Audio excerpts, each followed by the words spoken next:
glimpses of Olympias, as we look at the most interesting female figure that I know of in the ancient world, Alexander the Great's mom. And I should tell you, and this is proof positive, that I am a history geek because I have been giggling to myself for like the last 24 hours.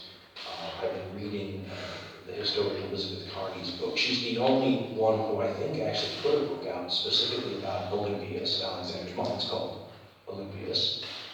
And in it she addresses one of the, let's call them psychological profiles that people have attempted to make concerning Alexander for 2,500 years. He's got to be the most psychoanalyzed historical figure from a long time ago that I can think of. And what's great about him, of course, is you can see him 1,000 different ways, so take your pick. But Elizabeth Carney was addressing this question that has arisen from way back in time when this phrase was actually in use. The Blueprint for Armageddon is one of the shows we were saving for a while. When the centennial happened of World War I, we did that one. I got my Alexander in the future, and I'm hoping that my super intense interest in this means a slightly better chance of a good show or shows.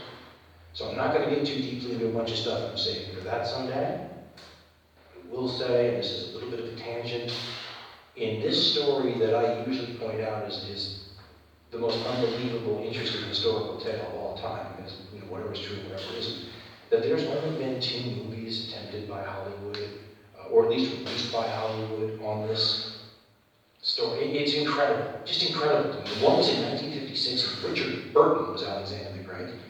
There was another one that was supposed to be a movie, ended up being downgraded and cut up to like a TV movie, like a Sword and Sandals Western thriller, with William Shatner as Alexander the Great. Sort of like Captain Kirk with blonde hair and more falsetto voice. I like that. You substitute magic, and you believe it as rock solid, with as much certitude as we believe in the Newtonian laws of physics. How does that change everything around you?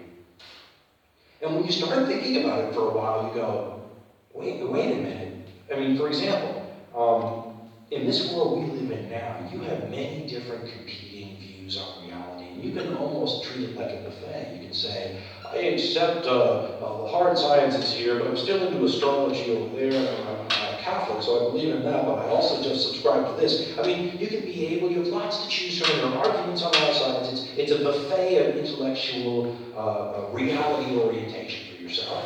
Most periods in human history don't have this. And in most periods of human history, even where you could identify, you could go to Athens in the classical Greek period and say, well, there were some thinkers that clearly disagreed with the idea that magic existed around BCE.